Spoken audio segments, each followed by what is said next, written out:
All right, awesome. Yeah, Anthony, take it away. Let's go. Okay, great. Thank you very much, Shiva. Good evening, everyone. We would like to welcome you to this, our first webinar being hosted by the ISC2 Caribbean Chartering Chapter.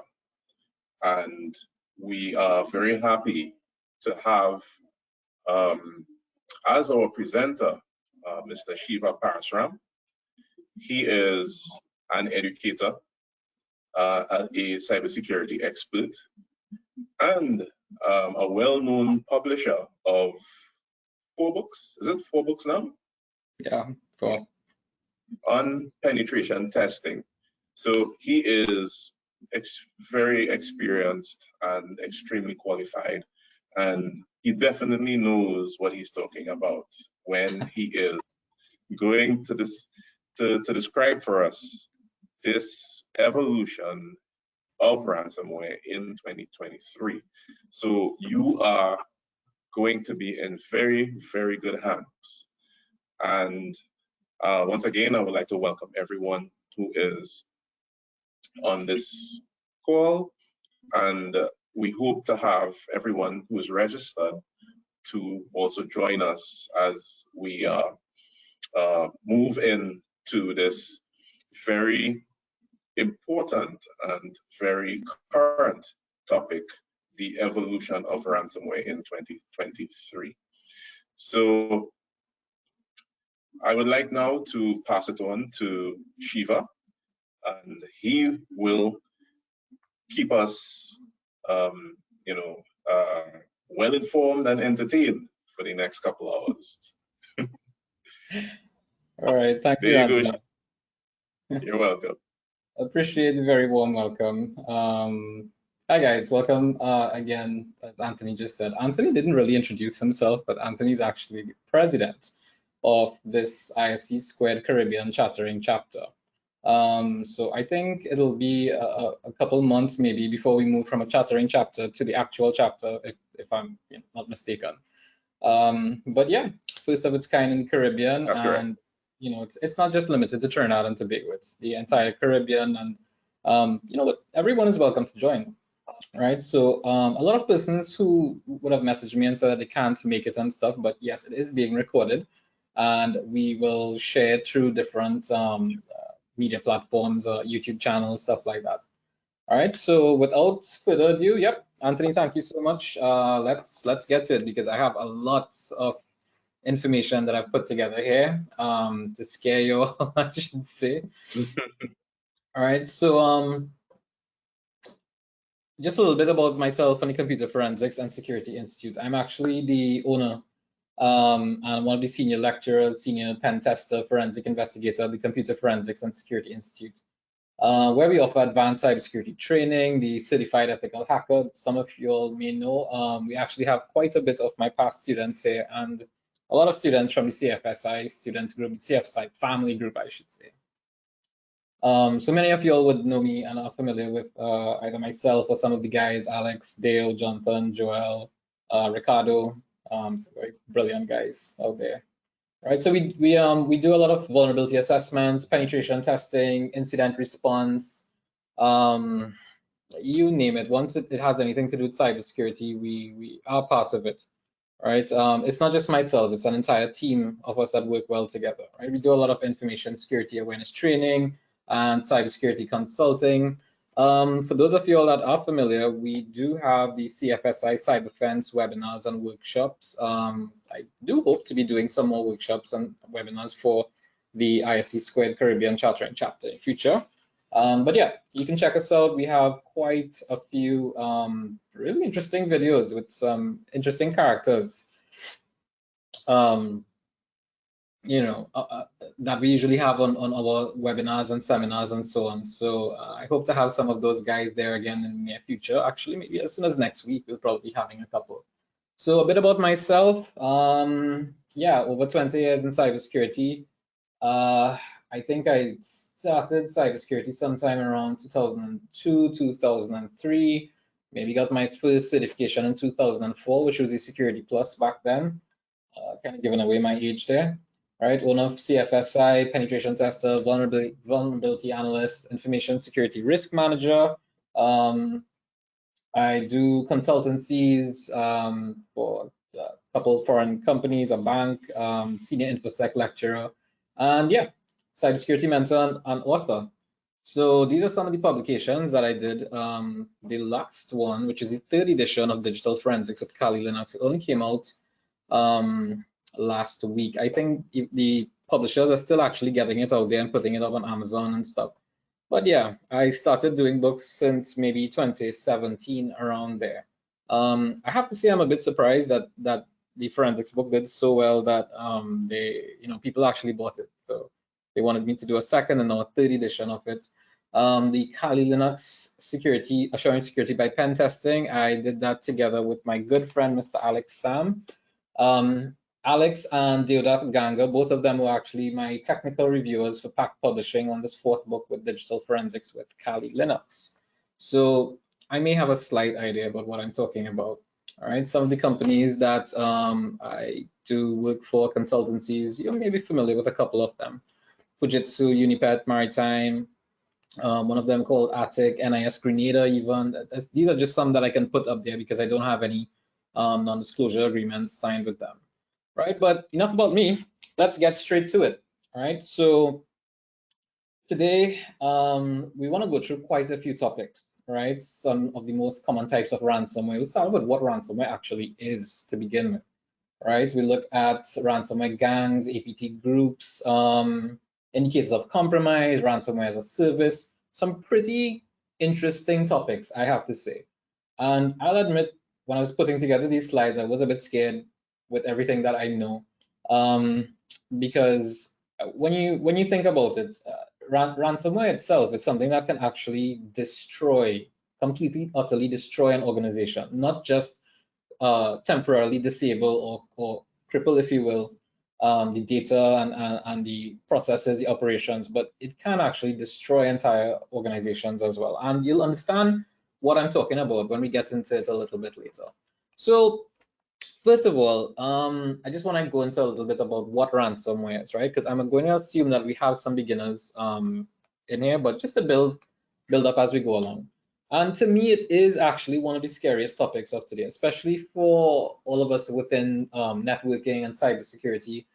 I mean, not every organization, whether it be a public sector, private sector, could actually afford proper security or even good security, I should say. Because as my good friend, Mr. Ricardo Frazier would say, a lot of companies do security by firewall. That's it. You have a firewall, you have antivirus, and you hope for the best. But it doesn't work like that anymore. Maybe that would have worked about 10 years ago. But I have some very, very clever pen testers who I work with, Johnny, Alex, Dale, and thankfully we all know our favorite firewall guru, Mr. Joel Gooding himself. By the way, thank you very much for your help this week, Joel. Joel is an amazing Fortinet engineer. So the thing about ransomware is that it is malware, right? But it's malware that infects you to the point where you disable operations inside some sort of organization, and then they typically ask for ransom payments, right? Sometimes ranging from thousands of dollars, we're talking about US dollars here, to millions of dollars. The biggest ransom demand I have read about so far, which we will come across later on one of the slides, was 80 million US dollars. I am not sure if it was, actually, I don't think it was paid. I mean, it is a bit ridiculous, but I wouldn't say it's ridiculous. I mean, there are a lot of companies that could probably afford it, but I don't think that specific company wanted to pay from the front end, upfront anyway. Right. So the thing about ransomware is that usually people will say they are infected or they have become infected, but the thing about ransomware is that you don't know necessarily when it was planted within a system to encrypt files and any type of file, like Word files, documents, images. If it's industrial control systems, it could be actual operations that support critical utilities, right? Like power and water, gas, all of these things as well. And as I have in the third point here, some types of ransomware, it's not I said it's malware for a reason. It's not a virus or Trojan specifically. It could be hybrid because we have ransomware types that are now vulnerable, meaning that, well, a worm is different from a virus. A virus is something that you usually need to have. It requires some sort of user interaction, I should say, where you need to run something, double click on something. But worms, on the other hand, they actually spread without user interaction, right? A rootkit is one of the most terrifying types of viruses because rootkits can hide pretty much not necessarily on your hard drive, but also inside the firmware of your laptop, those chips and so on of your laptop, your desktops, your phones, right? And the problem we have with ransomware is that it can spread quite easily across the network. Now, the thing is, once a company is infected with ransomware, the payload is not automatically generated. And by payload, I mean what is actually the end game or the purpose of the ransomware, right? Because it takes time to sift through the environment, usually what we refer to as lateral movement within the organization once, uploaded, I guess. And then they have to search for files and maybe encrypt certain types of files. So it doesn't happen instantly. Sometimes there are cases of ransomware that would have been discovered after forensics investigation that were found to have been on networks for quite some time, sometimes days, weeks, months, maybe even a couple years, who knows? It all depends on the security in place, right? So we have different types of ransomware.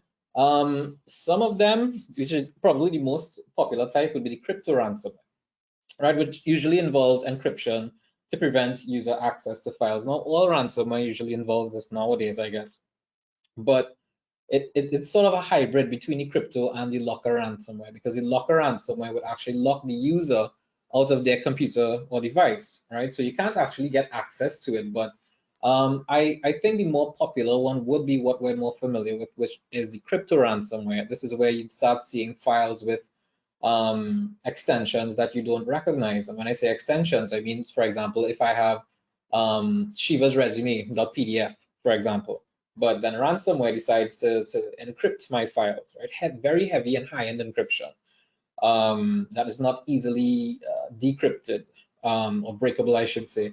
And then let's say that we are infected with a popular ransomware called the Royal ransomware, right? It could encrypt my files, and instead of seeing, for example, Shiva's resume.pdf, would see something like, maybe Shiva's pdf.royal. So the actual file extension would change to sort of give you an idea that, yeah, you were infected with ransomware. So I just want to go through a bit of graphics and some statistics of what happened last year in particular, because we're still in the first quarter. We're almost at the end of the first quarter in 2023, and we don't have all of this information just yet, because even after the quarter is up, they still have to put together all of this information and disseminate it to the public and so on. All right, so we have some cyber attack statistics that we have there, and you'll see that like 71% is actually cybercrime. So ransomware is a type of cybercrime because, of course, you are holding someone's data or locking them out of their machine and asking them for payment in order for them to unlock their files or unlock access to their machines, devices, all of these things. And ransomware does not only infect PCs, laptops, workstations. Ransomware, there are lots of different types of ransomware out there. There's ransomware for phones, there's ransomware for different devices. As long as it can be connected to via a network or internet connection, yeah, there is a possibility, right? So maybe sometimes slim, maybe sometimes more, that you could be infected with ransomware, right? And we'll talk a bit about that because everyone is far more concerned with your typical and popular types of devices. Okay, let's make sure that we have the latest version of Linux, Windows, Mac, Android, iOS, what have you. Make sure we have antivirus, maybe a firewall, whether it be on your host or not. But I mean, you could actually see that it actually went up a bit with the cybercrime, right? From April, May, June. And I will assure you that it actually only got worse out there, right? Interestingly enough, we have cyber warfare, right? Which is where you could actually have an entire war fought, using cyber attacks and so on. So of course, you all would know what's taking place in the world. And yeah, there are a lot of cyber warfare type attacks and cyber espionage actually happening out there. All right, so again, the malware infections for quarter 2 of 2022, these were the biggest of the pie that we have there with 30%. We have a bit of unknown, account takeover, vulnerabilities. But I mean, this is just the way that we're going into it. I mean, think about it, right? Since we were hit with that pandemic with COVID, we had a lot of things going on where we had to pretty much switch from being in office and in person to everything went online. So we had to access a lot of information online. And user awareness training may not have necessarily been the order of the day. Everything was, let's just get operations up and running again, make sure that we can provide services, sell our products, whatever you may have out there.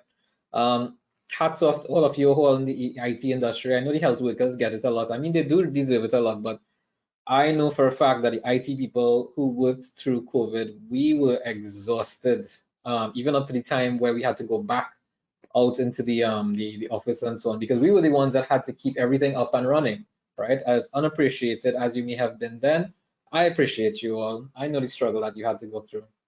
All right, so for that period, these are some of them that I actually want to look at in particular, right? About the top ransomware. Now this was more for 2022, but Lockbit, as you're seeing at 32% there, Lockbit is still maybe in the top 5 or top 6 ransomware that you have there. Hive, Hive actually became a lot worse, I should say, right? Conti as well, AlpV. They made a mistake there with AlpY. It's actually AlpV. I really don't want to annoy any ransomware member group out there. All right, so according to a BlackBerry blog, and yeah, some of you all might be saying, okay, BlackBerry, we haven't heard about that since maybe 2012. But blog.blackberry.com, you should actually check out the site from time to time. They have really great information on all things cyber, I should say. Right? Again, for those of you all who may have just showed up, the handouts of the slides, it is there. There is a handout section inside of here. I believe I did upload it, right? If not, just remind me at the end and I can probably try again. All right, so these are actually top 6 cyber threat actors of 2023, especially we have AlpV and ransomware groups, advanced persistent threats in particular. You may not exactly hear about a name of them, like such as AlpV and Mustang Panda, but they actually have names that associate them with advanced persistent threats and threat actors, and they're referred to by numbers in particular. Now, of course, if you try to Google any of these, you would get a lot more information on maybe countries of origin, but I don't know if any of those are actually concrete evidence because, of course, I mean, everything is done online. You can have, you know, threat actors from every part of the globe coming together and saying, okay, we have a ransomware group. The thing about the ransomware gangs in particular is that they aren't just persons that are bored. These are brilliant individuals that really know their stuff. So that's one of the reasons why combating ransomware is so very difficult. It's not just a bunch of people who decide to get together and say, hey, let's program some stuff and do this. These are actually very experienced, brilliant, well-versed persons who decide to come together to do these things. All right, so the impact of your ransomware. What stands out to me immediately is that 26% at the top right corner there, which says your reputation, because obviously, I mean, if a company deals with confidential data, you know, proper risk management would also involve, you know, what could affect the company to the point where you have the reputation of the actual company. So let's say, for example, you have a credit union or you have a bank, and you've heard that they've been hacked or, you know, held to ransom, for example, or even paid a ransom. You would become worried, as anyone would, you know, especially if releases weren't sent out in a timely fashion, these kinds of things. So HR seems to be the least affected, but I think that should actually be much higher, because what I've noticed and the trend I've noticed is that ransomware is actually being spread a lot more by disgruntled employees, right? So we'll get to that in a bit where we look at ransomware as a service and ransomware affiliates. Because even though I'm saying that, you know, ransomware is developed by these almost genius type persons out there, they've made access to getting your hands on ransomware very simple, and I'll actually show you all how simple it is. And we don't actually do it, but just to give you an idea so that you all could better protect yourselves, your networks. Of course, all of this is for educational purposes only. Let me just put that inside of there. Does not reflect anyway on the ISC squared or Anthony or anyone from the ISC, right? But we hope that with this knowledge that I'm imparting on you all, that you can better defend yourselves, your data, your network. All right, so the disruption is what can cripple organizations, because if your organization, as it says here, experience a ransomware attack, how long do you estimate it would take to get back to business as normal? So 3% only said it would likely prove devastating to our business. I'd love to know who are these companies that were interviewed, because like I said, not every company can afford security, can afford backups, can afford disaster recovery, have incident response teams and proper frameworks in place. Right, so 52% said, in a mere matter of days, they were prepared and so on. But we have had ransomware attacks in the Caribbean, and it took a while. I would say a couple days, well as if not weeks, to get certain aspects back up and running. Right, you all may have heard about some of them, and we'll get to some of them in a bit too.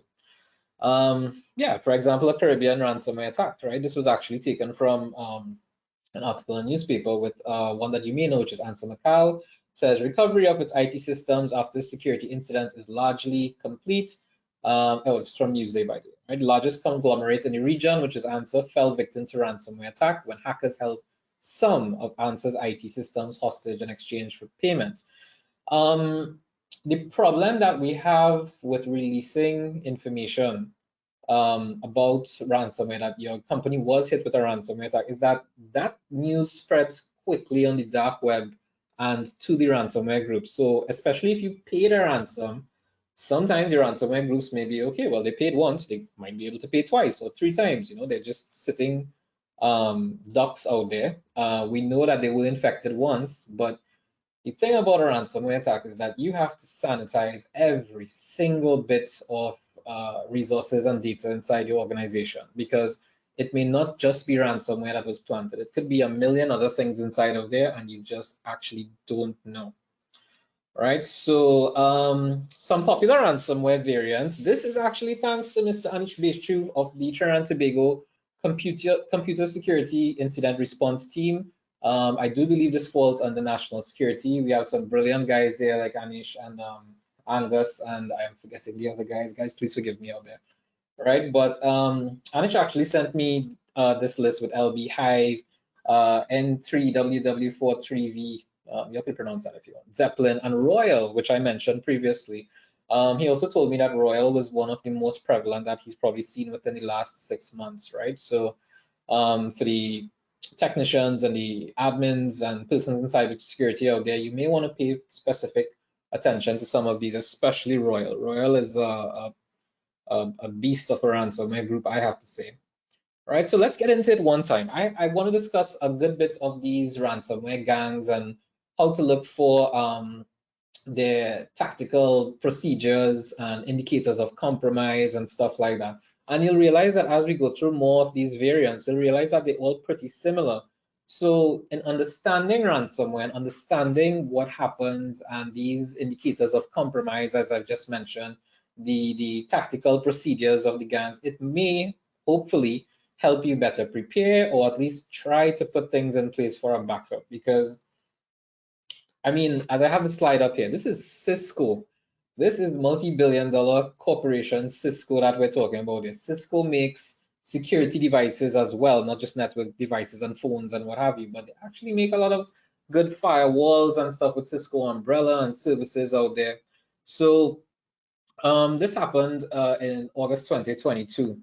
Right, so the access vector that they used to actually get inside was phishing, and there's something called vishing as well. There's smishing. There are a lot of different things out there, right? Multi-factor authentication, fatigue attacks against employees' personal email accounts, and they eventually found one where the credentials for, I think it was a VPN, were actually stored in a browser, right? So for those of us that store our passwords in our browser, that is really not a good idea. I know it's a pain to have to be able to remember all of these passwords. And a lot of people ask me, for example, should I use a password manager? But recently we had a password manager with several breaches, not just one. You may know about LastPass. I think it was LastPass, yeah.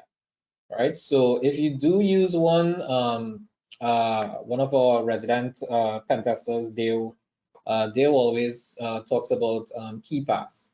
But what Dale doesn't say is that he has a list of this somewhere in his house. So maybe we could go and find it someday. Thanks, Dale. Right, so the threat landscape, this is what we have to consider. Your threat landscape and your threat surface does not just extend to your devices and so on. Pretty much, let's say that, let's look at a school, for example, right? We have to look at the students. Do they bring devices? What about phones? What about wireless devices? So you can actually compare it to your home and your house. So you have a fence, right? That's perimeter based. So you assume that maybe that should keep people out. But of course, I mean, anyone can just jump over a fence and come inside your yard. Yes, you may have dogs, not necessarily pit bulls, but dogs that alert you that you may have an intruder. That's another thing. But then what about your doors? What about your windows? What about your roofs and stuff, right? Because think about it, right? If you live in a flat house, it has a galvanized roof, and someone comes and unscrews a couple of those galvanized sheets and gets into your house, which actually has probably happened, I would say, right? So everything has to be considered, and this is where your threat landscape and your threat surface comes into place. So the threat actor, in this instance, it was actually an access broker with ties to UNC2 2477 group and the Yan Luang ransomware gang. Alex always tells me that I butcher this name. I really can't pronounce it. I'm sorry to the ransomware group out there. Please don't be offended by my mispronouncing your name. Right, so initially the access was done via VPN, but that access broker stuff, I want to get to that a bit later on because that is really something that we should all be considering. In developed countries, you may find that it may appear that there are a lot more ransomware attacks, and it's understood why, because those companies, maybe they may be more profitable and their currency may be worth more. But what I've seen personally is that in other countries that may not be able to afford, proper security. I mean, think about it. They are very easy targets. They are low-hanging fruit. Of course, they may not have the ability to pay this ransom, but I'm sure maybe like 1 out of 20 actually might, or something like that. Right. So the ransomware type that was deployed for this one, Cisco did not mention it really, but it was disclosed on a leaked site. So you would find that these groups, they usually use particular sites to leak this information to, especially if you don't pay the ransom, or sometimes people just wanted to, say for bragging rights that they have done this. This has happened in Trinidad a long time ago. I think this was 2011 or 2012 with the Ministry of Finance, and some of the usernames, passwords, email addresses of persons within the Ministry of Finance, they were leaked on Pastebin, I do believe. All right, so the remediation, it was simple to reset all the passwords throughout the company. But I mean, obviously, I don't think a company like Cisco would just reset passwords. I'm sure they would have put a million things in place. So this is where it gets interesting, right? This is where we have ransomware as a service, because these ransomware groups, instead of them having to do all of the hard work, what they do is that they create the ransomware and then they sell it. So it's a business model now. So for example, just as we have cloud storage as a service, a SaaS or whatever, platform as a service, whatever as a service, we have ransomware as a service available to us, right? Yeah, as I mentioned, the second point there, ransomware as a service providers also disturbingly offer similar support as a legitimate SaaS provider. So just as how you would have 24/7 tech support, on the dark web, they usually have a help desk portal that if you would like to purchase this ransomware, you go there, you let them know your information, whatever, you pay them, I'm assuming probably in crypto, because I don't think anyone would use their credit card out there, but I don't know, maybe some genius would decide to do that. They have different types of subscription packages, licensing models. They even have discounts and affiliate programs as well. So we have quite a few ransomware as a service providers out there. We have DarkSide, Revel, Lockbit. Some of you all may be very familiar with Lockbit. And then there's Hive. They are all equally deadly, plain and simple, right? My main takeaway that I want you all to remember about this particular slide on ransomware as a service is that it is accessible to anyone with an internet connection. I mean, you don't usually just go on Google and say, okay, ransomware as a service, where do I buy ransomware? A lot of this is done on the dark web. Please, folks, I beseech, please do not go onto the dark web. It is absolutely not safe if you go into the dark web with your own devices. You can be very much certain and guaranteed that there will be some sort of reverse connection. You will be hacked, your data will be stolen, malware will be planted on your machine, and so on. Right? So please be very, very careful if when trying to do research. Right? Leave it to the professionals, because when we have to do this stuff, we have to use disposable machines. These are machines that if we use them for research, we don't use them for anything else, and sometimes we end up throwing them away because, like I mentioned, we have malware that can actually sit on the firmware chips inside your devices, not just your hard drive. Right? So ransomware as a service model is pretty interesting because this is where we come to what I mentioned, which is the access broker. So the access broker, or sometimes called an initial access broker, an IAB, not just an access broker. Sometimes they would be the one to actually compromise a network or allow some sort of persistent malware, something that sits there and they are able to get in and out freely of their network and compromise that network. And then what they would do is actually be able to move laterally throughout the network, exfiltrate data, plant more types of ransomware.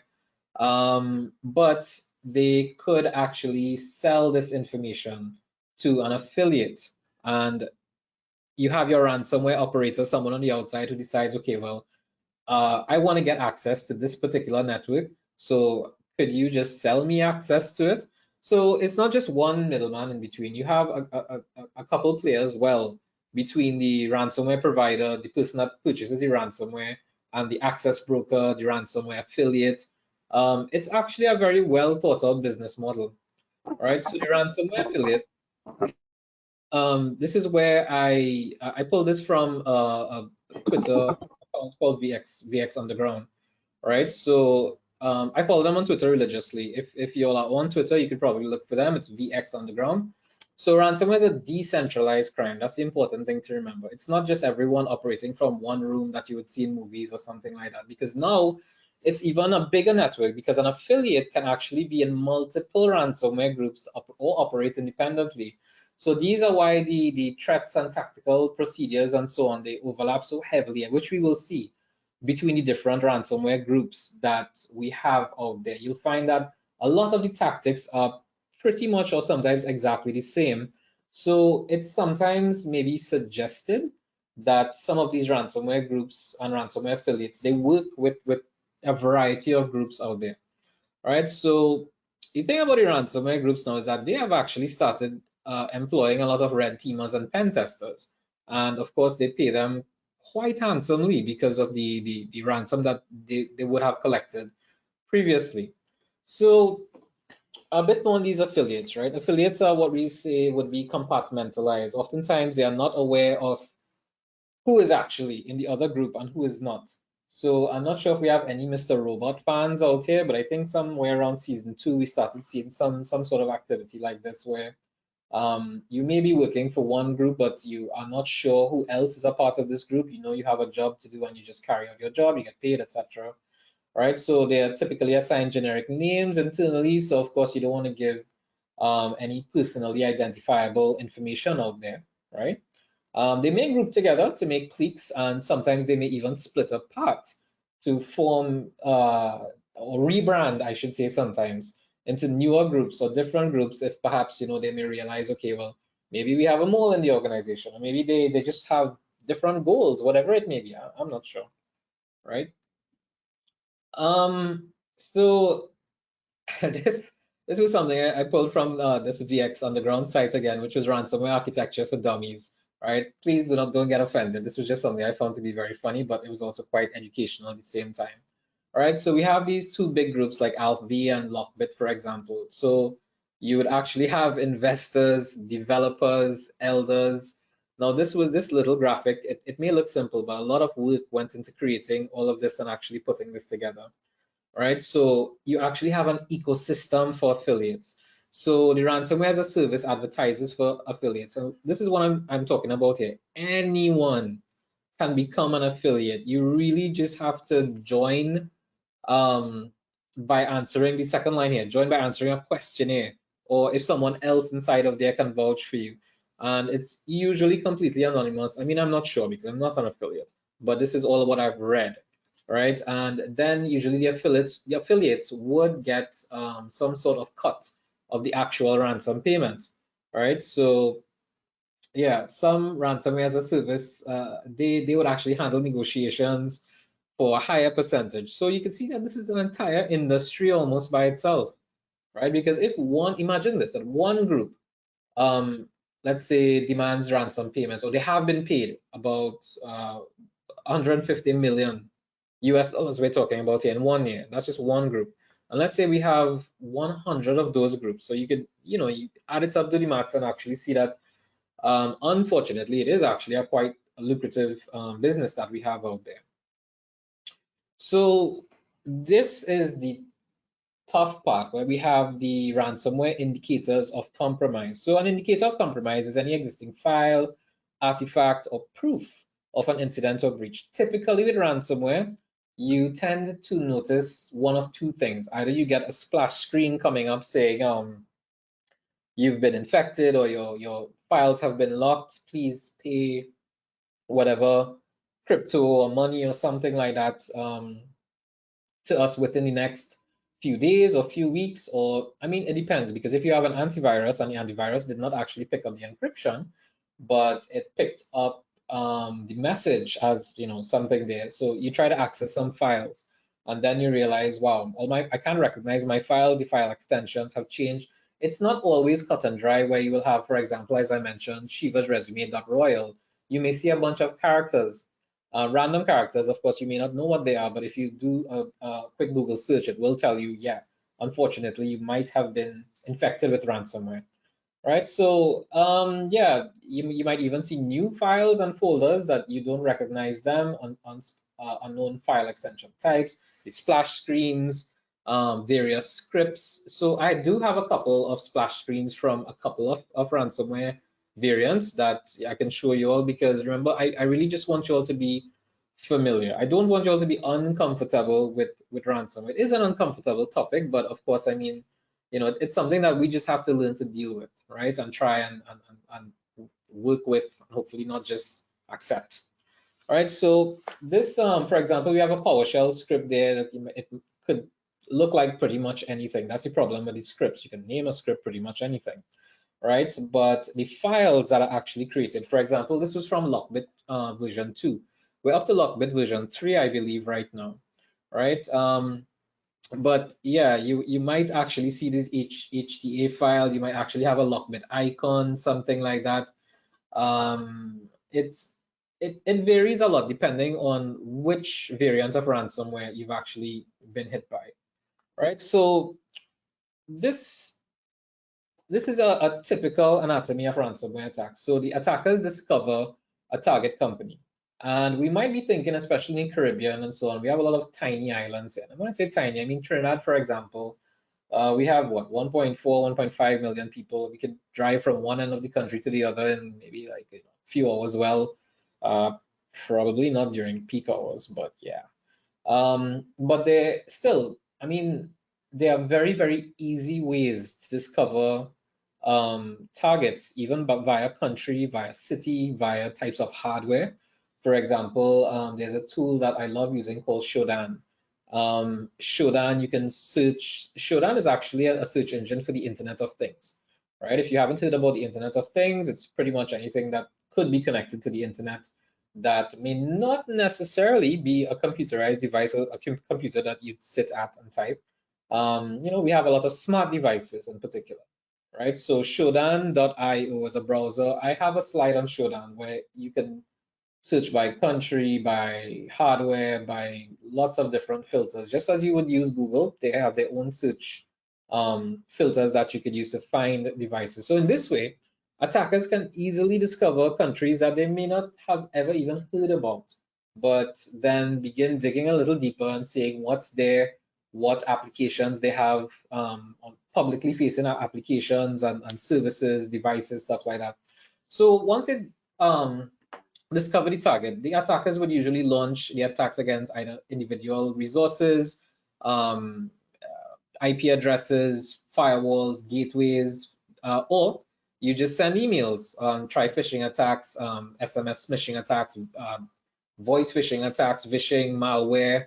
And we have I've actually seen a lot of Emotet malware instances recently, right? So it's not just to say that someone gets inside your organization and plants malware. No, it could actually be done with different types of malware. When you think about it, malware is really just a program like any software that you would use, except of course it has a malicious intent behind it. And then once the malware loader is actually executed, this is usually followed by lateral movement throughout the network, meaning we go from servers to desktops, from one server to another server, one LAN to another LAN. And for those of you that know about virtual LANs and VLANs, for example, you separate the HR LAN from the finance and IT and stuff, and people assume that, okay, well, I have my network segmented, but it's actually quite easy to perform VLAN hopping. So even if you have your VLANs like that, you need to have endpoint detection and response, proper segmentation, proper monitoring as well. You cannot just have a firewall and some antivirus and hope that things are going to be okay. That never works well. And in recent times, some of you all may have heard a lot about Cobalt Strike. Cobalt Strike is a tool that pen testers use. That's pretty easy. It automates a lot of pen tester tasks and exploitation and stuff like that, right? So the hackers as well and the ransomware developers, I mean, if it's already there, they just decided to incorporate it in the attack itself. Then you have the encryption process, and it's very high-end encryption. Sometimes at least 256 AES type encryption might be the least of it, right? Payment is sometimes usually in Bitcoin. Currently, well, Bitcoin is fluctuating. I think I saw today that it was actually up to about 27 or 28,000 US for one Bitcoin. Who would have thought? All right, so let's get into some actual indicators of compromise and a bit of the ransomware variant types. All right, so this one here, for example, I believe this was from a WannaCry ransomware encryption, right? This was a long time ago. This was probably I think I first saw this in 2013 or 2014, somewhere around there. So this would come up on your screen and tell you your files have been encrypted, they've been locked. This is really cheap. I don't think this exists anymore. Simply pay me 200 US in Bitcoins and I will give you the key, right? So there's a Bitcoin payment address and it is usually anonymous, and you have to find a way and find someone who knows about crypto and all of these things, like my good friend Leslie Lalu. And he's a crypto guy and knows all about this stuff there. Because I mean, think about it. You go into an organization, and the average person within an organization, especially in cybersecurity, not necessarily cybersecurity, but let's say finance or HR, they may not have a clue about how Bitcoin is purchased, about how Bitcoin can be sent, about crypto exchanges.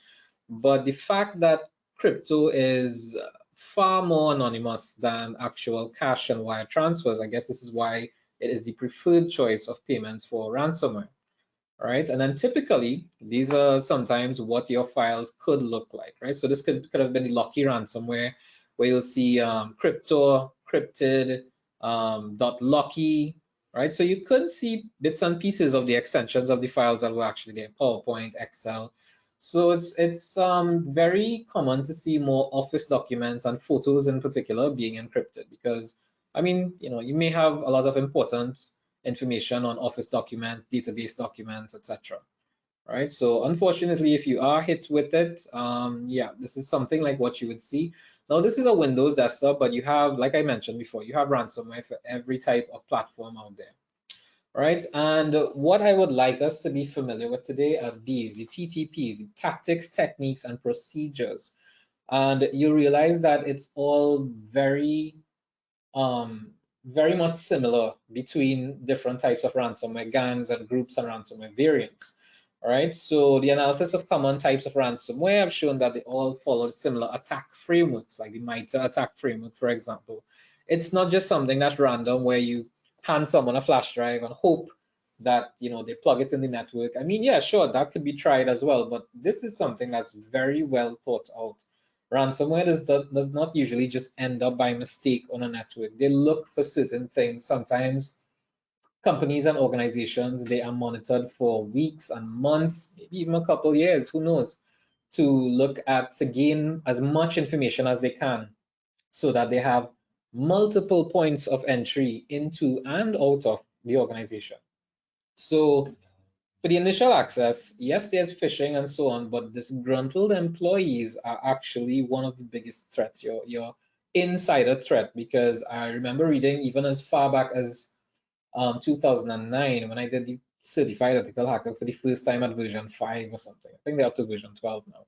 I remember back then seeing a statistic stating that 75% of breaches were due to internal threats, right? One of which would be disgruntled employees. Because I mean, think about it, an employee is unsatisfied with their boss. Maybe their boss is not a very good boss, not a very understanding boss. Maybe their boss keeps them back all the time. You know, a million reasons. I don't have to explain it, right? But yeah, and then someone who has information. Remember, you're already inside of a network.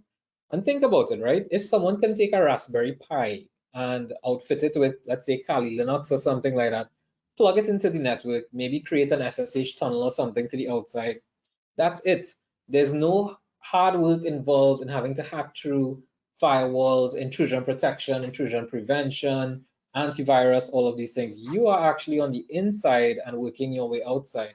So this is how some of them become initial access brokers, because they would already be inside an organization and say, okay, well, I know this organization has this amount of money, and they even have a ransomware budget, for example.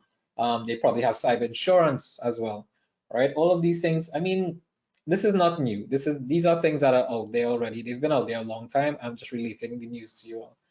Right, so the execution, the remote desktop protocol, some of you all might be familiar with that. Just like how we have things like AnyDesk and TeamViewer and all of these things, remote desktop protocol you'll find you know, easily enabled on servers and machines out there. But of course, it's very, very dangerous, because if you have malicious threat actors out there and access brokers out there looking and seeing that you have remote desktop protocol, pretty much they can try to brute force their way in and gain access.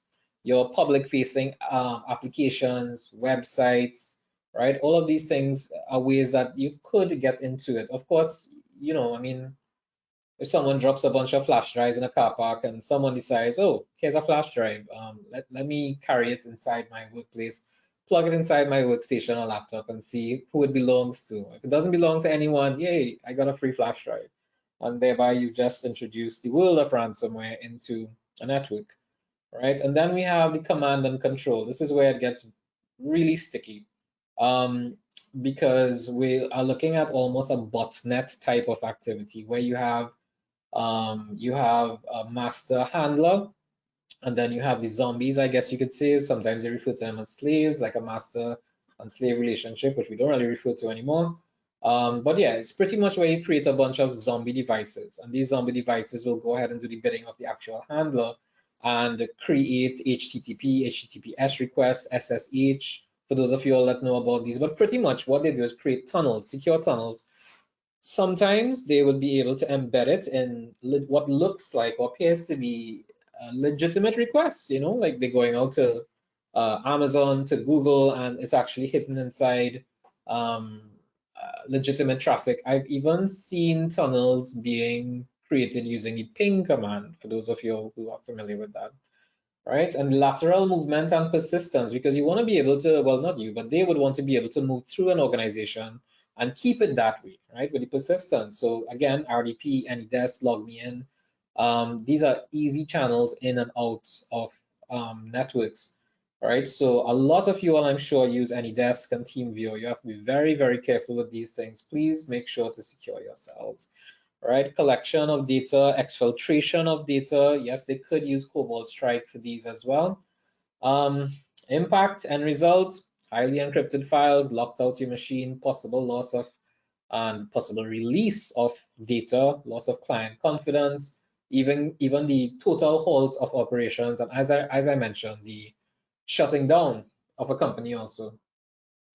Right, so WannaCry is one of them that you may have heard about from way back, right? Because this one was around 2017, I believe. Somewhere it's on the screen, the source below, yeah, right, from 2017. And this is what would have actually appeared on your screen to tell you, well, what's happening to your computer? Can I recover my files?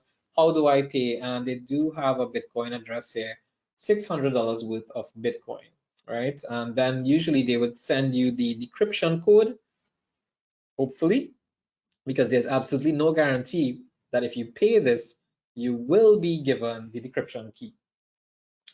Right, so WannaCry, this is, I think this is one of the first types of ransomware I actually heard of, and when I got interested in ransomware, because it was so very different from the typical types of malware out there. Right, so it was one of the first devastating types of ransomware for at least 3 or 4 years before it was announced as a global threat, because I think I was doing my master's degree and we had to do a paper on ransomware. That was 2014, and that's when I actually first heard about WannaCry in the public. It was known as many different names as well. You might have heard about WCry, WannaCry, WCrypt, something like that. The problem with WannaCry is the exploitation itself and the way that it spread, right? Because it spread mainly via the eternal blue NSA exploit found in Windows. So the NSA had an exploit called Eternal Blue on Windows devices, which made it very, very easy to exploit. For example, if you still have a Windows 7 machine, and either myself or one of my guys, Alex, Dale, Johnny, Joel, Leslie, anybody, Jason, we could probably get in and out of that system, and I've done it in 3 minutes already, right? And that's the Eternal Blue exploit, and it is still prevalent in most recent versions of Windows. I've not seen if it was, I've not tried it on Windows 11 yet.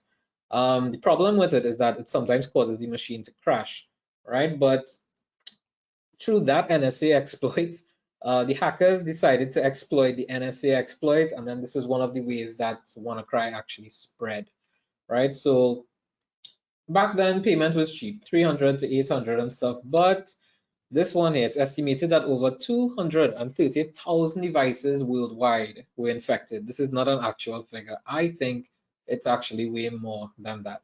Because if you're telling me that all Windows devices are susceptible to Eternal Blue, Blue Keep, different ones that it may be known by, I think those figures are just ballpark. All right, so let's get into it a little bit with some of the more modern types of ransomware. So this is a big one as well that we've had in the last couple of years, the dark side ransomware, right? So it actually will lock your entire network, but they've been kind enough to give you chat support, I guess, so that if you are unfamiliar with payment or what will happen, you can chat with them apparently in their chat support. Unfortunately, it says here that time is over. So they do give you a time frame. I think it's within, in this case, your post will be published in 24 hours. They do give you a deadline, right? In this case, they wanted 153.4 Bitcoin. And like I said, as of today, Bitcoin is at about 27,000 US for one, right? Yeah, and they do have different sites where they publish data. Sometimes you'll find that multiple ransomware gangs would publish the same information on different sites at the same exact time simultaneously, which is what prompted me to say earlier that you have affiliates and ransomware developers maybe sometimes working within different groups. They may not even be aware of what group they are working for, honestly. All right, so dark side, it's all of them that I'm actually focusing on here besides WannaCry, they are between like 2019 to now or 2020 to now, something like that. You all may have heard about the Colonial Pipeline attack in the US where they encrypted files and demanded a ransom, right? But the thing is, a lot of countries are considering making it illegal to pay this ransom, because I mean, I guess it's a good effort, because if you ban payments, then hopefully your country should be hit less. But then again too, it depends on what type of data is being encrypted, because let's say it's a hospital as well, right? And you lock an entire hospital network. Remember, we have a lot of very, very important not just data, but the equipment inside of there, and being able to use equipment and your MRI scanners and things for transplants and surgeries and all of this. So, you know, it's not just cut and dry to say, well, you know, let's try and get this done or whatever it may be. All right, DarkSide had a very active campaign. They launched global campaigns in over 15 countries with a $10 million reward offered by the US for any information on members' locations. Yeah, and this is one of the interesting things. They don't like to be ignored. So if they try to lock your encrypt your files and so on, they would usually initiate a distributed denial of service attack to pressure the victims into actually paying. Because not only did they lock your files, but now they can disable or deny access, I should say, to a lot of services that you would need or clients would need. And the threats and tactical procedures, yeah, AnyDesk, TeamViewer, exploitation, monitoring, credential harvesting, stealing usernames, passwords using tools readily available. In Kali, Ubuntu, you can download it, Mimikatz, PowerShell on Windows to launch objectives, right? So some of you who are more technical, you would know about some of these like SQL injection and all of these things. All right, and then within the Caribbean as well, I think last year we had some instances of REvil ransomware. Again, I'm not sure how it's pronounced, but yeah, this is the indicator of compromise, at least one of them letting you know that you have a splash screen. Again, this one says that your time is over. The current price, which wasn't too bad, honestly, 2,700 US. Of course, that it still is a lot of money, but it's not, you know, the comparable millions upon millions of dollars. All right, so REvil, which also I believe goes by the Sodinokibi ransomware. It is another ransomware as a service group, but it demands a 40% cut from their services to affiliates who choose their services. So if you want to, not if you, but if a user wanted to go ahead and infect their organization with ransomware, it means that, and you use REvil ransomware, you have to give them at least a 40% cut. But I mean, it's a ransomware group, so there are known cases where they totally cut out the affiliate and they just decide to take all, right? So REvil, the thing is, as soon as one of them is shut down, you have the emergence of others coming up. Because before REvil, we had one that was pretty bad called Grand Crab. And when Grand Crab was shut down, you had this one. And this is where we see that ransomware groups, they are usually decentralized because a lot of them have no idea what group they may be in until maybe they've heard about something that they've worked on and they may be able to tie it back, right? So it's not just cut and dry like how you would apply for a job and get interviewed and stuff like that. No, it's not that at all. I mean, think about it. You have a lot of freelance sites out there, and who knows, they may be asking someone to develop something for XYZ, put everything together at some point, and you know, really type of movie style stuff that's happening here. All right, so with REvil, we had some arrests that were made in Russia. I think this was last year, right? However, these could have just been, again, associates, as there's evidence of the team is still operational. And then sometimes you have new ransomware groups coming up, but they use the same TTPs. The most notable targets were Lady Gaga, right? Law firms representing Donald Trump, Kaseya, Apple, Acer, HX5, some pretty big companies out there. And the ransom demands went up to as far as $4 million. I think I have a full stop there. It's supposed to be 4 million US and up, right? Sometimes, yeah, up to 9% of the victims' yearly revenue. So this is one of the reasons why they would have probably been targeting these larger companies, because they would know that their yearly revenue is really large, right? So according to CSO Online, the group has claimed to have made over 100 million up to 2021, right? And then of course, if it was still around after that, people may have disbanded, gone to other groups. But it is very common to hear about ransomware groups making in the hundreds of millions of US dollars in ransomware demands, for which they may have received payments. This one is pretty scary. Lockbit right now is maybe right up there with Royal ransomware. Lockbit 3.0 is pretty scary. They have very, very aggressive campaigns. Sometimes you'd even hear ransomware groups offering a discount in case they have amassed a particular fortune and they feel sorry for someone. There are cases where they would have ransomware groups would have targeted hospitals, and they would have actually apologized. I think one of them was the Sick Kids Hospital in the US that was infected not too long ago, and the ransomware group actually apologized and said, sorry, it's a hospital for kids, we shouldn't probably be doing this. All right, so Lockbit again, another ransomware as a service. It's been around for a while. 2019, it was Lockbit version 2. It's now Lockbit version 3. And it was very popular with this ABCD file name extension that was there.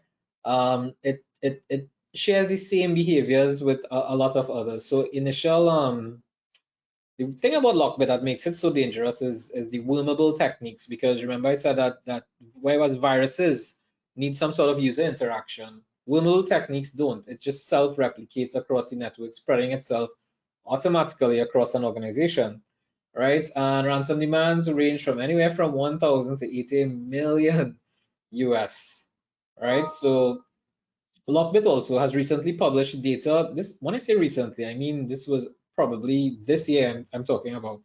Published data belonging to UK Royal Mail after $50 million ransom demand was made but never paid after label printers were infected. So this is why I'm saying that it's not just necessarily your laptops, your desktops, your servers, your infrastructure devices, routers, switches, firewalls. It could be anything. If you have an old fax machine, if you have some sort of old modem, IoT devices as well, right? We have a lot of devices that are connected to the internet, but you don't usually sit and use these as endpoint devices. So yeah, this was a label printer. So imagine with the post office, UK Royal Mail, right? They would probably have this old label printer. They would be networked, and there was a lapse somewhere, but the data was published because they did not want to pay that $50 million ransom demand. Right, ALV is possibly one of the biggest as well right now. They are responsible for the Black Cat ransomware.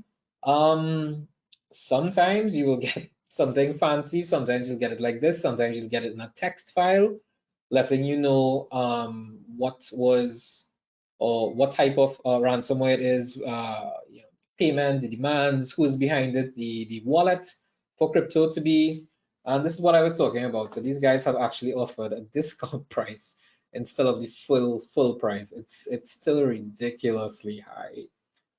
All right, so buy 201 Bitcoin, deposit, transfer 200, etc., etc. But pretty much it would have been along the same lines, right? So this is the format I've chosen where to show you an indicator of compromise.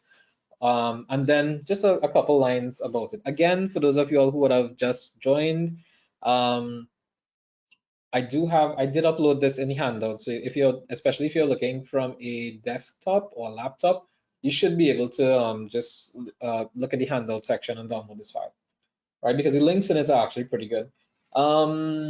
Yeah, everyone, ransomware as a service, which means that they sell this to affiliates, and the affiliates can go ahead and sell it to other people. The affiliates can get money for it. So y'all can see how dangerous this ransomware as a service actually is, because anyone with an internet connection can become an affiliate and then let the ransomware groups know, hey, I work in this company, I have VPN access, I have these credentials, these are administrator credentials. I want to use your ransomware and I need to get my cut. And like I said, sometimes they get up to 40% of the ransom if paid. But of course, you are dealing with ransomware groups, and suppose they can cut you out at any point in time and even throw you under the bus and hand you over to law enforcement, right? So please don't think of this as an opportunity, right? So these services are advertised on forums in the dark web, such as the Ransomware Anonymous Marketplace. This is a real thing that exists out there, right? The dangerous thing about Black Cat from Alfie is that it runs on both Windows and Linux operating systems and in VMware's ESXi environment. And I think by now, obviously, it would be on Hyper-V and all these things because it is Windows. So even on virtual servers, virtual environment, it uses PowerShell, and you'll repeatedly see Cobalt Strike. So you'll see a lot of these TTPs coming up, these tactical procedures that they use. And again, they use DOS attacks against victims who refuse to pay. So if you're ignoring us, you don't want to pay, not a problem. They are going to try a distributed denial of service against you. A denial of service means that you are being denied a particular service. So for example, users, they might decide to target your website, right, and run a denial of service attack against it, meaning that they're flooding it with HTTP requests, using up all the bandwidth. So pretty much no one else can use the website. So they are denying service to your website. But an administrator, anyone that's okay with firewall stuff, such as Joel Gooding, my good friend, they can go ahead and put rules on the firewall to block that one address. But if they decide to run that from hundreds of addresses or thousands of addresses against your company, your public IP, very, very difficult. And sometimes it is gigabytes and terabytes of information at terabit speed as well sometimes, right? So they could actually cripple services, right? We have one called the Ryuk ransomware, and this is where I was saying these indicators of compromise, they don't just have to be fancy splash screens. It can be a simple text file, right? Your network has been penetrated. All files on each hosting network have been encrypted with a strong algorithm. Do not reset or shut down. Your files may be damaged. Do not rename. Do not delete, right? Bitcoin wallet. Ryuk, no system is safe, right? But Ryuk is pretty hardcore. All of these ransomware groups that I'm mentioning to you all, I really am not kidding when I tell you all that these folks, they are genius level. They really know what they are doing. They are actually, some of them are actually really good at business and cloud services. Some of them are architects, engineers. They, for whatever reasons, they decided to get into this stuff and do what they do. Right, so Ryuk is one of the not so recent ones, right? 2018 against a publishing company, variant of the older Hermes ransomware, anywhere from 5 to 12 million, usually associated with the Russian wizard spider, right? But that, I think all of this is just speculation. I really can't confirm. This is just from information we would have put together out there, right?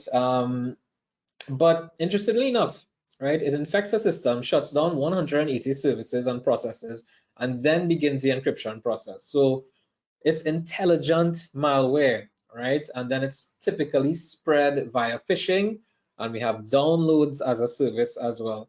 So if you download something, you know, something can appear on your email telling you you have this trial, free trial, or even if your system is infected, for example, your antivirus has expired, please download this, or please click on this.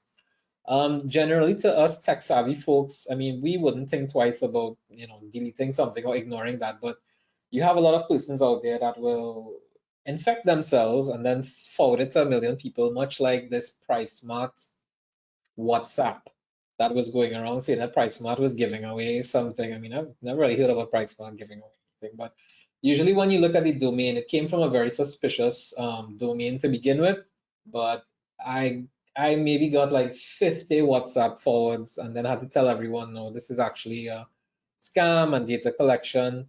So, you know, sometimes people just fall for things, sometimes even the best of us, right? So may the odds be ever in your favor, folks.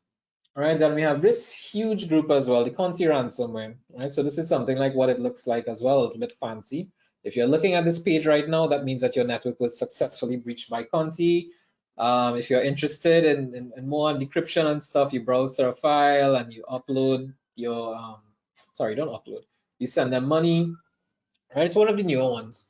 Observed in 2020, it was thought to have been put out of operation, but they have recently resurfaced. However, I think they've resurfaced into three smaller groups recently. So again, this is where the developers and the affiliates could have actually gotten together and started something new. But it has cost organizations over $150 in ransom fees, and definitely has infected over 1,000 organizations globally that we know about. Remember, these figures that were released here, not every organization that is infected will actually let you know. Due to different types of legislation, for example, GDPR and these things, if there is a breach, For companies that fall under the European Union, for example, they absolutely must disclose that they were breached. And if they don't do so in a timely fashion and they don't let their clients know and so on, they will be fined. I think sometimes it's up to 25% of their gross profit. I believe, not in net profit, the actual gross profit, right? So it is believed to be the successor of the Ryuk ransomware that we just looked at. And just like the others, ransomware as a service, right, delivered using phishing, remote desktop protocol, Trojanized apps, right, can also be spread using server message blocks, right? If you analyze your firewall and you see a lot of SMB type traffic going from one to another outside from random stuff, you may want to make sure that things are put in place on your network to ensure that it's not the beginning of a ransomware attack, or, I can't even say something worse because I really can't think about anything worse than a ransomware attack. All right, so we also have the Hive ransomware, and this is the Hive ransomware dashboard where they actually give you an overview of companies' payouts. So you can actually go on the dark web, go to Hive and see all of these offers here. Of course, they don't have any details, but for example, they will tell you that we are offering a revenue share of 80% if you act as an initial access broker and give us access. You could get up to this, that, and the other. Maybe they might want to have access to specific companies, because what's to say that a competitor of a company may not actually try to gain access to information or bring down their competition by trying all of these things. I mean, it's limitless, right? It's very frustrating as a cybersecurity professional, I have to say, because it's just so many of them out there, and sometimes it might just be a few of us working 8 to 4 jobs or something. And the thing about advanced persistent threats and the ransomware groups, they are entire organizations themselves. They sometimes comprise of entire buildings, right? Not necessarily in the same areas or cities, but all over the world, and they may have maybe 100 people working shifts, rotation, 7 days a week, 365, right? So then you understand how difficult it is for law enforcement and the certs and the C-certs and stuff to have to be able to keep up with this when you may just have like maybe 5 people in your team, but you are dealing with thousands, tens of thousands of ransomware developers out there. All right, so Hive, relatively new, right? Seen in 2021, RAS, FBI did claim to have shut down Hive operations early this year, January 2023. The members were thought to have come from Conti. So again, you see that it's a bit of not necessarily recycling, but this is the evolution where you have from one group, and they're so very good at it. Remember, these folks would have made hundreds of millions of dollars, and I mean, who knows what they would have been able to acquire in that space of time. Who knows? Maybe they have their own version of Chat GPT or something out there, like ransomware GPT. Who knows? Right? But it is pretty scary, especially when you think about ransomware and the combination of AI, quantum computing, and all these things. These are a little bit out there, but I guarantee you, in the years to come, you will be hearing about AI type ransomware, cyber warfare with quantum computing, and all of these things there. What can we do about it? I don't know, make sure I get enough sleep and drink some water. That's pretty much all I can say. Right, but both Hive and Conti, they have both leaked data on the Costa Rican government. I think this was just last year. So again, it sort of indicates that you have some sort of collaboration taking place here. And then we come to this one, which is the Royal ransomware, right? So this is the one I was talking about, where in the Caribbean in particular, thanks to Anish from the CSIRT, who told me that this is one of the more popular variants of ransomware that he's seen out there. All right, so yeah, this is one of the IOCs out there. If you see this page, please read me for more information. So that little readme text file, something there, you could show the contact form where you could contact them, they will contact you, etc. Right, so all their files, these are a bunch of Python scripts, and they were encrypted with the Royal ransomware, which is why you see .royal, right? So these are 2 IOCs or indicators of compromise with the Royal ransomware. All right, operated by the Dev 0569 group, pretty recent, right? Observed early 2022. Elite threat actors. That is exactly what I would refer to them as, a group of elite threat actors with similarities to Conti and Ryuk ransomware gangs. Who knows? It could be past members of them. While they do not offer ransomware as a service, they purchase access to organization networks from initial access brokers.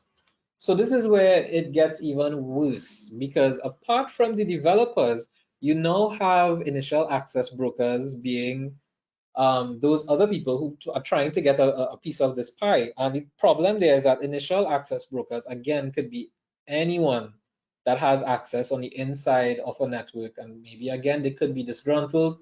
Maybe they might just need money or something. Maybe they do it for fun. Who knows? Right? And with Royal Ransomware, demands anywhere from $250,000 to 60 million in ransom. I don't know if anyone has ever paid that 60 million. All right, so we've covered a good bit of these different ransomware gangs and variants and stuff there. So let's get a little bit more into what we should look out for and what we need to know, right? Should we unfortunately ever have to deal with these situations. So it's mostly for profit, but there are actual known cases of internal sabotage, right? Again, disgruntled employees. It could be, it may not be a disgruntled employee. It may be someone who's actually very happy, but perhaps they were offered something from the competition, or who knows? Reasons are endless, right? But again, the the gangs and the groups out there, they constantly monitor the news, the business articles to see who is profitable, perhaps who is taking on new types of technologies and branching off into different acquisitions, all of these things. So they usually look for profitable organizations, but it's very easy for anyone to do these things using, for example, Shodan.io. I use Shodan a lot when I'm doing pen testing for my clients, because I want to make sure that I cover their entire threat surface, not just internally where they tell me they have IP addresses, they have firewall routers, switches, etc. But I want to get a total overview from the outside, as if I were actually a malicious hacker trying to find my way inside to see, map out their threat surface and threat landscape there. It's the exact same thing that they would do, but they would go really further, especially on the dark web forums. Like I said, the issue with a pen test compared to a patient hacker is actually no comparison. Because with a pen test, yes, you will actually be able to try something now, but with a patient hacker or a group of hackers, they will monitor everything they could possibly find, the social media pages of employees, the news. They may actually become a client even. They may actually decide to put persons in your organizations. It's depending on the amount of time they have available and the amount of money they have available to them.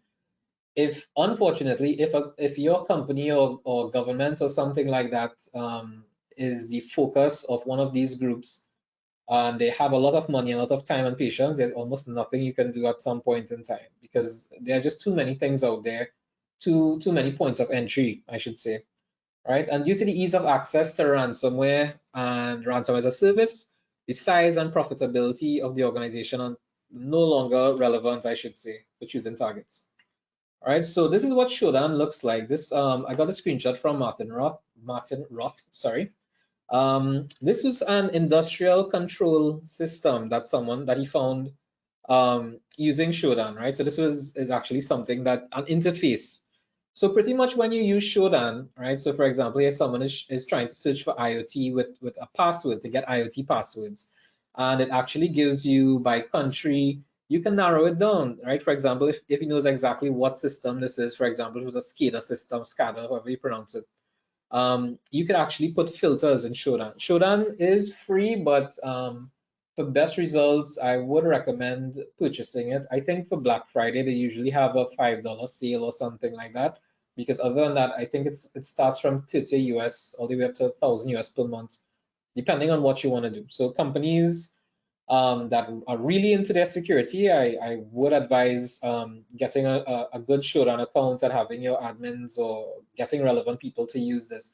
Because if you constantly monitor this, Shodan claims to have information on every device that's connected to the internet, right? So it could be a very useful tool for defense, but of course it could be exactly the same because for Trinidad, I've found things like routers, switches, servers, CCTV, to the point where you could actually click on it and actually see where that camera is.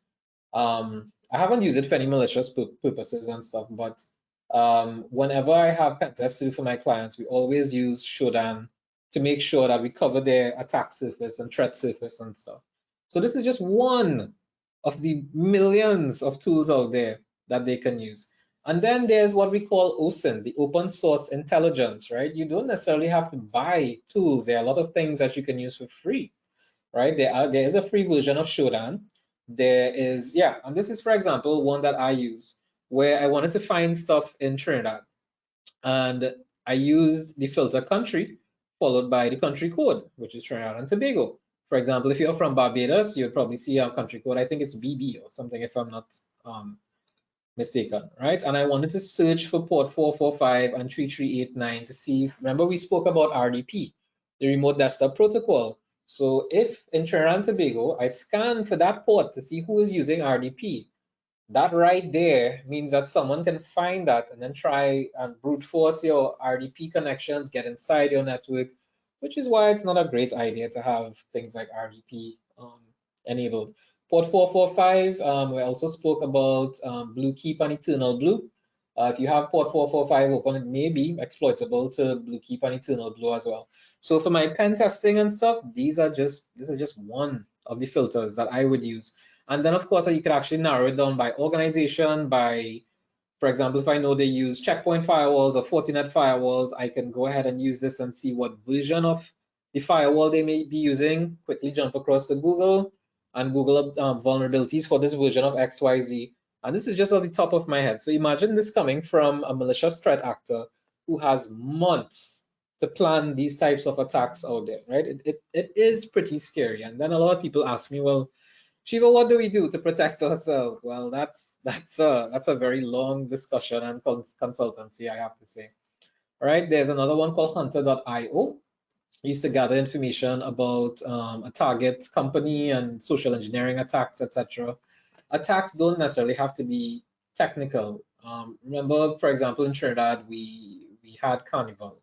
Maybe you went to a lot of fetes, a lot of bars. Maybe you went to the beach and you met some people. You start talking. Oh, hey, so you're in IT too? Yeah, where are you working? Oh, you're working for company XYZ. Yeah, okay. I heard you all have some really good firewalls. Oh yeah, we really good these days. We have all the latest Fortinet and so on, but we have one Fortinet that we're trying to move out and it running on older software. Oh yeah, nice, okay. Social engineering, right? You have our good friend, Mr. Jonathan Marbury, who's one of the kings of social engineering. Deodat Ganga himself is not too bad. All of these guys were taught by the infamous Mr. Alex. All right, yeah, even this is very dangerous. If your company uses public job posting sites, Indeed, Monster, LinkedIn, Caribbean Jobs, Jobs TT, whatever, it doesn't matter. All right, when the job is filled, or the position is filled, I would say make sure that all vacancies are taken down, especially if they are related to technical information. For example, we are looking for someone specifically with Red Hat 4 and Oracle this version, Server 2016, 40 OS version 6.4. It's really not good to give these type of details, because what you are doing now is letting attackers know, oh, this is exactly what you have inside your company. Let me go and look for vulnerabilities and see what I can find. This is where it gets really dangerous, because ransomware, apart from being downloaded from the dark web, could also be easily purchased from ransomware providers. This is what gets to me, right? So anywhere from between 100 US to 4,000 US, depending on the payload. I mean, the ones that we've just come across, they would probably start from about 4,000 to 5,000 US and go up if you would like to purchase, depending on the infection and what you would like to bypass, whether it's firewalls, intrusion protection, etc.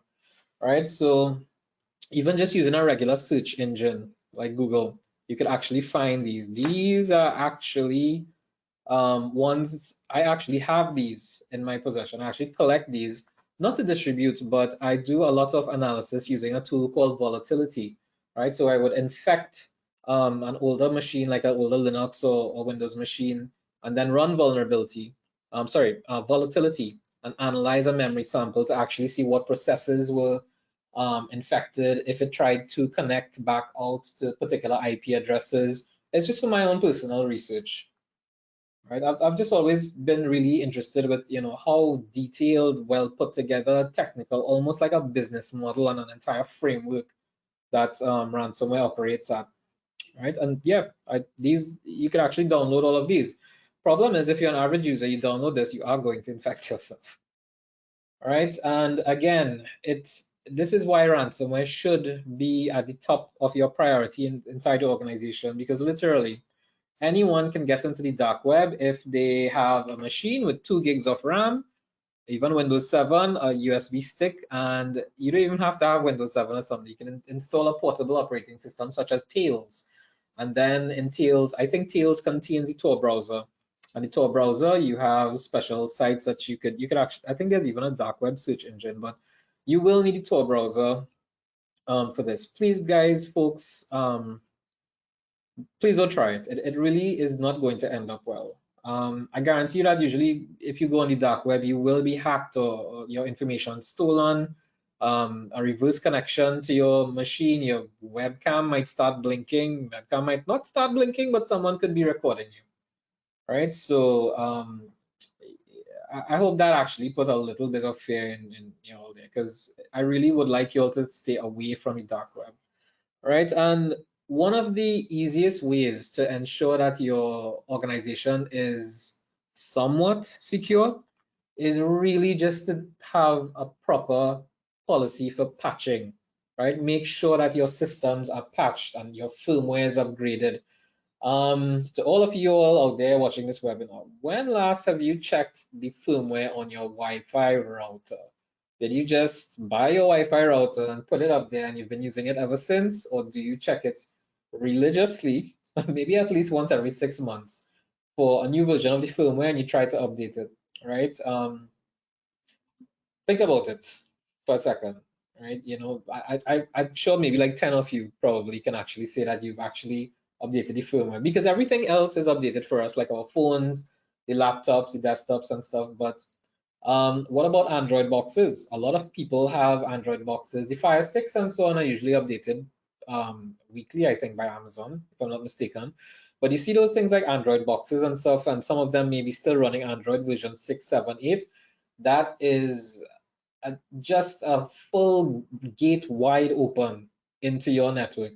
All right, so take a look at your devices, do an inventory, make sure that they're all updated, right? If you're not sure how to do these things, you can reach out to your technical friends. You can shoot me an email even, and of course we have Google and YouTube, right? But the fact is that most companies do not prioritize upgrades and patching. For example, I've been working with a company advising them, and they had a Cisco core switch installed, I think about 20 years ago. I'm not sure. I think it was probably updated.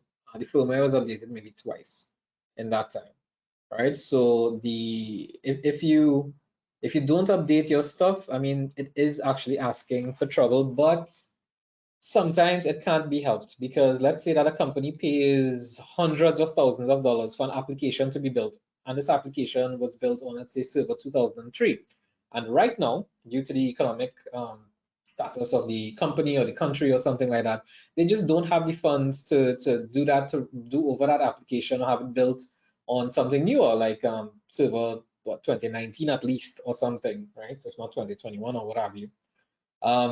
So it becomes a bit of a managed risk, but I mean, it is still high risk. A lot of groceries and stores as well, even these point of sales devices, if you have a small organization, or if you have a large organization and your point of sales devices are now connected to your larger infrastructure, all of these things have firmware, they will all have vulnerabilities. So this is the threat landscape and the threat surface that I've been mentioning over and over, right? It's not just your servers and your endpoints, desktops, laptops, whatever you have. It's everything that can be connected to the network. There are ways that you can hack devices that are not networked, called air-gapped hacking, but that's something totally different. But it has been done though, right? I think one instance of it was where the lights on the CPU that were blinking gave away some information. The sounds of the hard drive when it was spinning.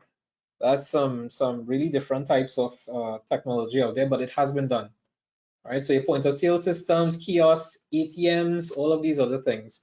If you all know anyone working in banks, you try asking them if they know what operating system the ATMs are running on, and you'll probably be shocked to know what they are. I'm not going to say. Right, so your outdated software, please guys, try, especially if you use Microsoft Windows, please update it. I'm not saying that Windows is worse than others. I mean, I prefer Linux, but Windows is so highly attacked because it's just very popular. Think about it, the majority of people that own machines, the majority of people you know, at least in Trinidad and around the Caribbean, most of us might actually have Windows machines. But I'm not saying that a Mac is not vulnerable. I'm not saying that Linux is not vulnerable. Everything is vulnerable. You cannot put your head on a block and say that something is, not vulnerable. Right? So for those of you all that downloaded this this slide, we have some more information on ransomware and stuff here.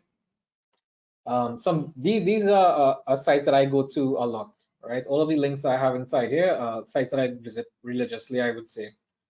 All right, so here we discuss a little bit about what could be done, if anything, upon infection, but it's not necessarily infection, it's more user discovery because, like I said, something could have been infected months back. For example, let's take a web server.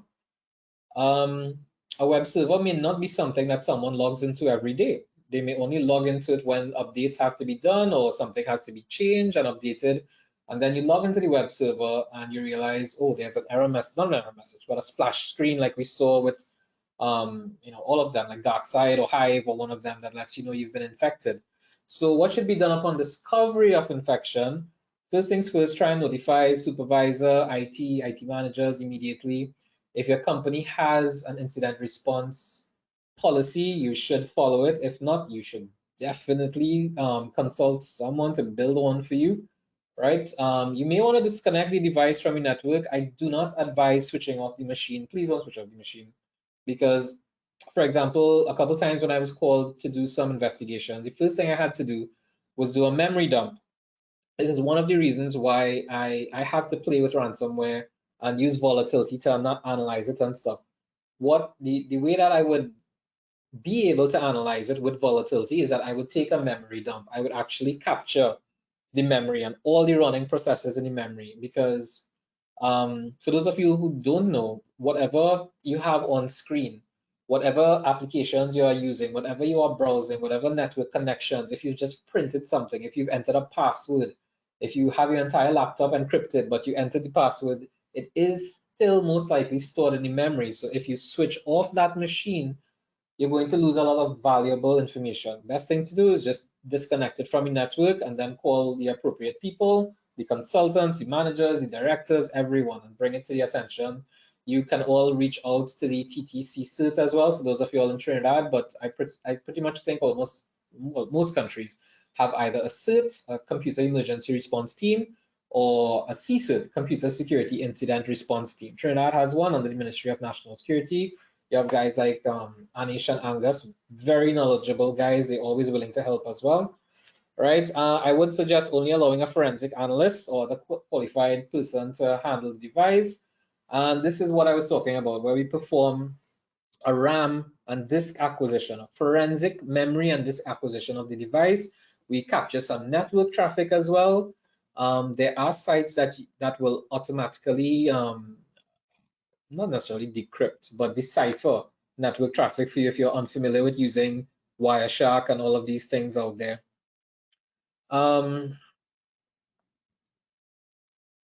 Yeah, so you may want to contact cybercrime units, police, CSIRT and stuff. But as I mentioned, the Trinidad and Tobago CSIRT, yeah, these guys, they are always willing to help a hand, right? Very, very professional guys, very knowledgeable. Right, but please allow a professional to analyze acquired forensic images and network traffic and actually guide you through this. So you want to have some sort of ransomware incident response policy. You want to have a general incident response policy, but you may want to break it up. One for ransomware, for botnets, for viruses, for denial of service attacks. Yes, it is a tedious job, but this is why companies need to have a cybersecurity professional in-house. If not in-house, please at least get a consultant, right? But make sure the consultant obviously is someone very experienced with knowledge of what they're doing. All right, so thankfully we have free ransomware decryptors out there. Kaspersky, some people say Kaspersky, I believe it is Kaspersky. They do offer free ransomware decryptors. We have a lot of sites out there that offer ransomware decryptors, but of course the ransomware developers are fully aware of these things. And why you have to be incredibly careful and why I recommend engaging the help of your CERT or your CCERT is that you may go out on your own looking for a decryptor. That decryptor could be infected with ransomware. You never know. But at that point in time, due to fear, desperation, management breathing down your neck, we need this now. We need to get it back up now. Things happen. Mistakes are made, right? But Kaspersky and a bunch of other companies out there, they do offer free ransomware decryptors. So please just be very careful about if you have to go looking for ransomware decryptors, where you go looking for ransomware decryptors, right? And this is one of the tools that I use to capture RAM and memory. It's called Belkasoft Live RAM Capture. Very tiny tool. I keep fresh copies installed on a bunch of flash drives in case I just need to grab one, run to our client or site and help them out with stuff. It's really simple. You just run the program and it asks you if you want to capture everything. You click on capture, done. And you save that file. Of course, as a forensic analyst, there are a lot of things we have to do with hashing and verifying the integrity and a lot of other things, but it is really sometimes as simple as this. And this is my favorite tool, volatility. In all three of the forensics books that I've done, I've used volatility, because if you intend to get into ransomware analysis, it's one of the best free tools out there, right? So just to show you all what happened here, for example, these are all the processes that were actually running on this particular machine. And you see where we have these dots here, the more dots you have here. So for example, the system process would have been running first. And then we have smss.exe, which would have been spawned on the system, and then winlogon.exe. But if you look here, see this one decryptor. So that means that decryptor is also part of the WannaCry family, right? So I was actually analyzing a WannaCry memory dump, a raw memory dump here, and then I saw it in one of these processes here. And then I went further into looking at what other processes were infected, what files were open that were infected, what network connections were running at the time, in case they recognize, strange connections or something like that. There's a really great online tool called packettotal.com. There's another one called apackets, as in the letter A, apackets.com. There's hybridanalysis.com. So there are actually a lot of free tools out there that you can use. You don't necessarily have to go and break the bank trying to buy a lot of these tools if you want to get some into your company. You just need people with the right knowledge and experience to guide you on this. So for example, if you think that you might have some suspicious traffic, or sometimes if you just want to capture some traffic on your network using, for example, a tool such as Wireshark or something, you can then save that packet file and then open it up in one of these like Packet Total, aPacket, Hybrid Analysis, and they will actually do all of the hard work for you, right? Give you IP addresses, a severity rating, an alert signature, what it should look like if it was showing up in a firewall or IPS or IDS, as the case may be. I really love this site. It gives some pretty excellent output, right? And there's a whole suspicious activities tab there in the event that you need it. Everyone should use this. Have I been pwned.com, have I been owned.com, however you want to pronounce it. Do not put in your email address and password. It's just the email address they want. And what they will do is let you know if your email has been listed in any published breach files or something like that, like what we were talking about, where ransomware groups, they pretty much just dump a bunch of files and stuff out on the internet. So they will actually let you know if your email address, it works for corporate email addresses, your Gmail, your Yahoo, Hotmail, I don't know, whatever you'll use out there, right? But you can try it out there, and if you discover that your email has been compromised, you may actually just want to change your password. There's nothing much you could do other than that, right? But you should change your password at least every 6 months, even your personal email passwords. When last did you all change your Gmail passwords? All right. By the way, passwords, they should not be anything less than 15 characters. If you have, for example, a Windows logon password of 14 characters, it'll take me like, I don't know, 5 minutes to crack that password, if so much.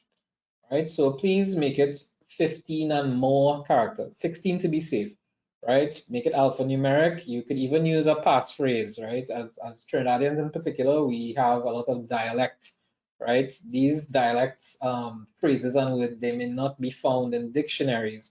Someone tries to do a dictionary attack against you or something, some sort of logo, and it doesn't have a lockout policy. They could use an entire dictionary of words to run it against, which is what essentially a dictionary attack is, where they brute force a bunch of numbers, letters, characters, every combination possible. But a dictionary attack means that they have a text file with a bunch of words from a dictionary list. So, use the Trinidadian dialect or wherever you're from. You would have some sort of dialect or slang.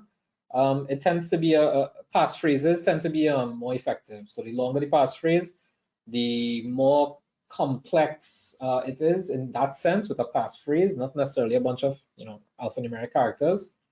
It'll be harder to crack. So why not combine both, right? Some sort of slang, dialect, make it alphanumeric, make it 16, 20 something characters. That's fine. Just don't lock yourself out. All right, so another serious topic here, mitigation and preventative tips to ensure business continuity, right? Because as I keep mentioning here, ransomware could completely knock you out and you have to start over from scratch. That is not always a capability of some organizations, right? If you have a lot of data, especially a lot of personally identifiable data of clients or patients, students, whatever it might be, you have to consider all of these things. There's no if and but about the budget.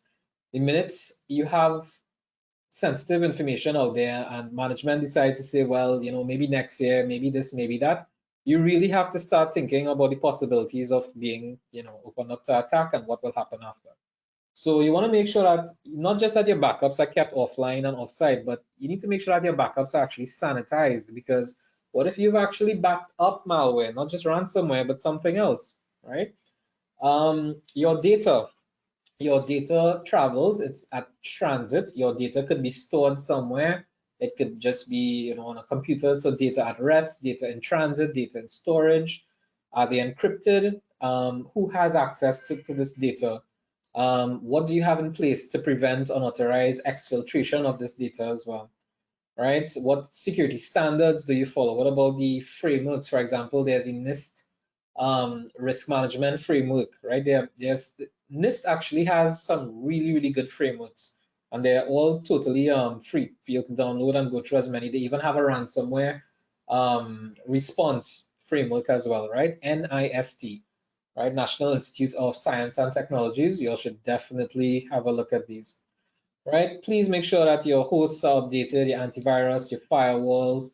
Please renew your firewall protection on time, because I was working with a company that had a lapse, a large organization that had a lapse in their firewall subscriptions from, I think it was a 6-month period, because I think it was financial constraints during COVID. But they are starting to see that they could have possibly been infected during that time. Right? Disable things like remote desktop protocol, telnet, and SSH if not needed. A lot of persons have their firewalls publicly accessible, so that you have the administrators have remote access to firewalls and servers. That is not always the best thing. If you have to connect via VPN and stuff to get inside and then have access to it, maybe a lot better, right? So look at all of these things. The convenience is not secure. Convenience and security do not go hand in hand, right? That SMB, server message blocks, that I was talking about earlier, you might want to disable that there, because it could give out a lot of information. It could allow for DOS attacks, for compromise. What I would suggest is that you do a network performance test. So you have a baseline, so that regularly, if you realize that you are above that baseline, a good bit above, you you should immediately realize that something is wrong. Please perform routine vulnerability assessments and pen tests internally and externally. I cannot stress the importance of at least a vulnerability assessment, if not a pen test for organizations. It used to be okay for once a year, but I would say even now for web applications, quarterly, or after every major upgrade, you may sometimes want to test, but yeah, quarterly for web applications, I would suggest twice a year for vulnerability assessments, maybe once a year for pen tests. It depends on the nature of your business and the sensitivity of the data that you actually have inside of there. All right, so I put a nice link inside of there for the for some more guidelines, I guess, on mitigation and stuff.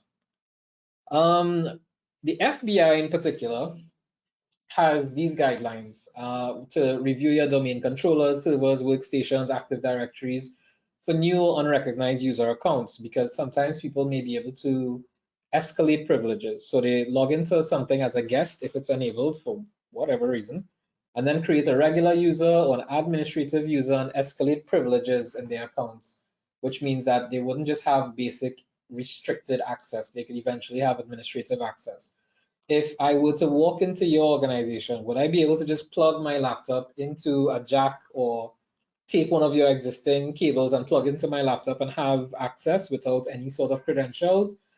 These are things you have to also consider there, because depending on the size of your organization, you know, what if I were to just say, okay, hi, yeah, I'm here from Xerox. I came to fix your printer, and I unplug something and I plug it in. Are your printers, copiers, fax machines, are they on different networks? So this is what we mean by implement network segmentation in that third point there. I have mentioned about implementing a recovery plan, which is incident response policy framework, something like that, right? You need to have these things in place. You need to have a recovery plan to maintain and retain multiple copies of sensitive proprietary data. Keep servers in physically separate, segmented, secure locations, right? It's not just enough sometimes to say, okay, well, it's on a different network. How was this network protected? How was this network secure? Did you try to do any accessing one VLAN from one to another? Ping doesn't count. Trying to ping something doesn't do anything, right? A pen test may be something that you have to call for inside of there. Please use multi-factor authentication where possible, right? So you want to have something you know, which is username and password, for example, something you have, which is a token, for example, online banking. You should have your username and password, right? You should have either a code coming from via SMS or email, and then sometimes as well, maybe if you have to have your fingerprint, thumbprint, face recognition. So the more types of authentication you have, the better off you'll be. Yes, it is a bit of a pain, but like I said, security is not, it is not convenient. If something is easy and accessible, then I can guarantee it's not secure at all. All right. And public networks and Wi-Fi, guys, please stop using hotspot devices, especially Starbucks and stuff. I have a lot of friends who go to Starbucks and just test out stuff on the network. I have a watch that I wear that I bought from Amazon for 50 US, and it can actually bring down a legitimate network. While that legitimate network is down, I could actually set up a fake network with something called a Wi-Fi pineapple, which was given to me by a great friend of mine, Christian. Thank you very much for that, Christian. And then I have a Raspberry Pi, which fits in the palm of my hand, and that runs Kali Linux. For those of you who know about Kali Linux or Parrot OS or Ubuntu, we could run all the hacking tools that we want inside of there. So all of these things can fit into a knapsack or a bag or a plastic bag even while I sit, drink some coffee, and capture passwords if I wanted to, right? Not that I want to or anything. But for a pen test, that is exactly the kind of things that we do. We have to work with our own tools, get inside the Wi-Fi. I hope that your Wi-Fi networks are not connected to your physical LANs and so on, right? But please, if you have to use a Wi-Fi, a public Wi-Fi network, get a VPN. I use Surfshark. I use Surfshark because it's cheap and it works, right? You have others out there better like ExpressVPN and stuff. It depends on the amount of money that you'd like to spend. Okay, so we're almost at the end here. I think it's the second to last slide. All right, so for more information and official statements, especially on ransomware, you all should bookmark this site. Visit CISA.gov, that is the Cybersecurity Infrastructure Secret Agency of the US. They have a lot of flash statements that they release on various types of ransomware. Everything that I would have spoken about, indicators of compromise, tactical procedures, mitigation that we just went through there. So at least once a week, they would usually release these if you just head over to CISA.gov. All right, so I think that's it for me. Yeah. So thanks for joining me on this talk. Anthony, I'm not sure if you're somewhere around. Guys, if you want to reach out to me at any point in time, that's my information there. You can take a picture of it, you can screenshot it, or you can just download the slides. Yeah, we have the CFSI Cyber Defense. We should have some more webinars coming up there. You get free certificates of attendance. But yeah, if you want to connect with me on LinkedIn, if you have any questions, yeah, feel free to reach out to me. Thank you very much to our chapter president, Mr. Anthony Payson, for allowing me to scare you all a bit today. Yeah, it was fun. So Anthony, back to you. Yes, thank you very, very much, Mr. Parasram. Round of applause. This was a very excellent session. I have learned a lot listening to you present this, and it is very scary out there.